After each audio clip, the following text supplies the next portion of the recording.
Hi, welcome. It's Kenny Russell, Bulldozer of Faith, living life in the Spirit. We're on a Planting Seeds of Light tour here in the USA.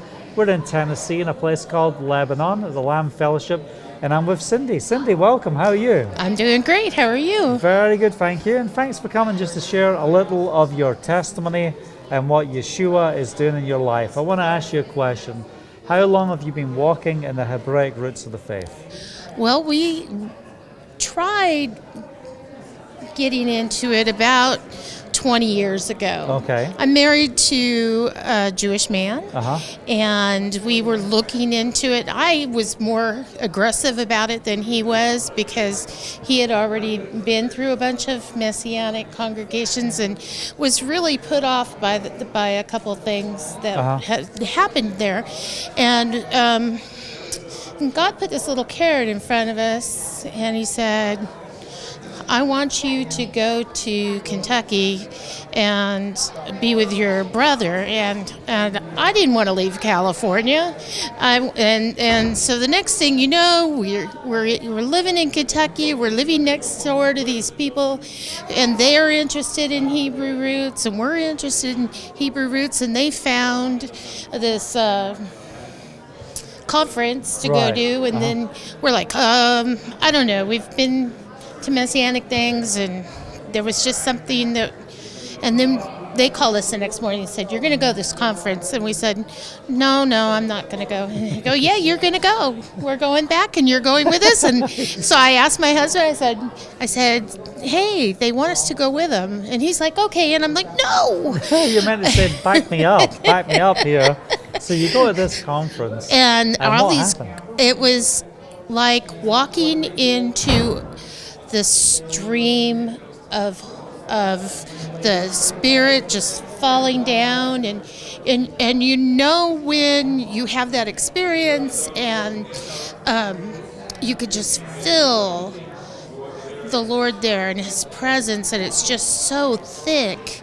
And it's like I wanted to put my foot in the stream of worship, but I wanted to be cautious about it because, it's like, this isn't, a standard church. Right, this, not normal.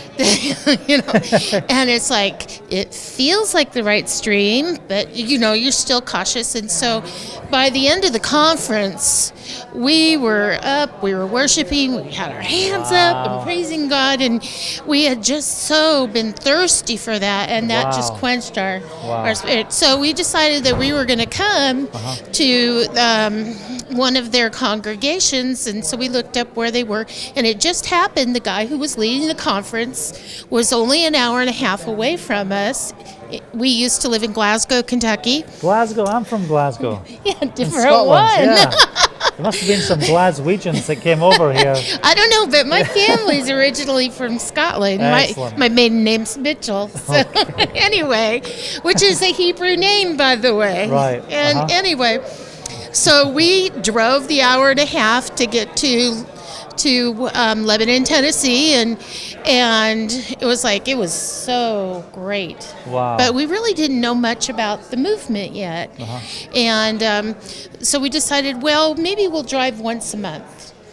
And so we decided, no, maybe we'll go back this week. And so we went back, and by the third week we were hooked, and we've been here now for 8 years. Wow. But we finally moved closer. Now we're only 45 minutes away from the congregation. Excellent. But it was really when we went to Sukkot with them, and we were sitting around the campfire. The whole congregation goes camping for Sukkot. That's great. Yeah. And we were sitting around the campfire, and we started talking about the Hebrew roots and all the stuff. And one of the things that had really bugged me about the walk was that in a lot of the Messianic congregations, the Jews were the chosen people. Right. And we were still Gentiles. And it's like, no, I'm grafted in. I know I'm grafted in. I know I'm Israel. And it was just, no, not really. And finally, it was like we're sitting around the campfire, and these people were saying, you're Israel. And it's like, I knew it. And I've known it for years. And It's I just knew a it. confirmation. Yeah. Wow.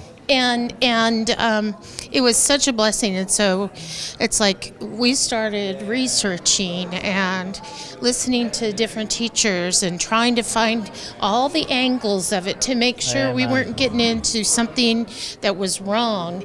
And it was just things for years that bugged just confirmation after confirmation. Yeah, because I've asked pastor after pastor, why does the Bible say don't eat swine, and yet we eat it? Right. And they'd give me these explanations about, well, the sheet and everything declared clean. I said, well, that doesn't make any sense. Right. God doesn't change his mind. And they just couldn't, and I thought, well, they must know something I don't know. They've gone to theological school. Right. I haven't. You know, I'm just a chiropractor. I'm not theologian. So I thought they must know something I don't know. Mm-hmm. They've had the schooling I haven't, but that I was right. And it's like, and the more you research it, and especially as a chiropractor, I look into it. It's like there's everything about the pig that is just one thing after another, why you shouldn't eat it. Right. They don't have sweat glands. Right. So they can't sweat out toxins. Can't release toxins, yeah. Yes. Mm-hmm. So their meat is filled with toxins. They have a digestive system. It digests food in 4 hours. Uh-huh. It takes 3 days for a cow to digest. Right? And so everything they're eating is being stored right into their body. All the toxins, yes. Yeah. And so It's so bad for you. It's so bad. And it's like now that we've eaten clean, and trust me, I've eaten a lot of unclean things in my life because I grew up in a family that my dad worked overseas, and I mean, sea snails were one of my favorite foods, you know? So, but now the thought of eating something that is unclean, I'd rather eat poop out of a baby diaper, you know, I mean, because you want to honor the Father and exactly, with the Word. Yeah. Exactly. And it's not about whether I like ham or don't like ham. It's about obedience. Who am I going to serve? Right. Am I going to serve the Lord? And so I'm choosing to do that, and I'm choosing to honor him and follow his instructions because it's what his instructions say. So I'm very excited about it. That's amazing. Do you find that as you're following his instructions, are you robbed of joy, or is it a pleasure to walk in the ways of Torah? It's so much better. I don't know how I ever survived without keeping Sabbath. Wow. It's so much better. It's you would think, what a waste of a day just laying around doing nothing. And I'm like, what a great time that he has called and set apart for spend time with me. Yeah. And to feel, it's so wonderful, and I'm so excited. It's so much better. I feel like the burden has been lifted off my shoulder. Yeah. And, it constantly go, go, go, go, go, go, go.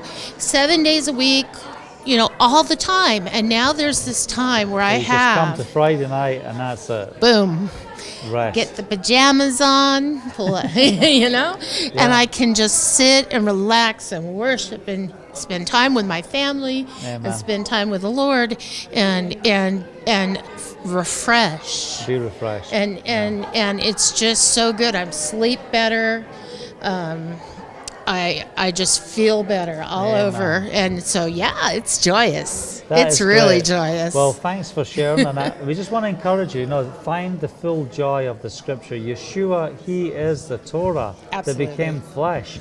He's not saying go. We're not saying go back to Judaism. We're not saying go back to the laws of the Pharisees and Sadducees, but we're saying go back to who Yeshua is. He is Torah. He hasn't done away with the Torah because that's who he is. No, absolutely not done away with. Amen. Amen. We want to thank you for watching. Hope this testimony has been a blessing to you as well.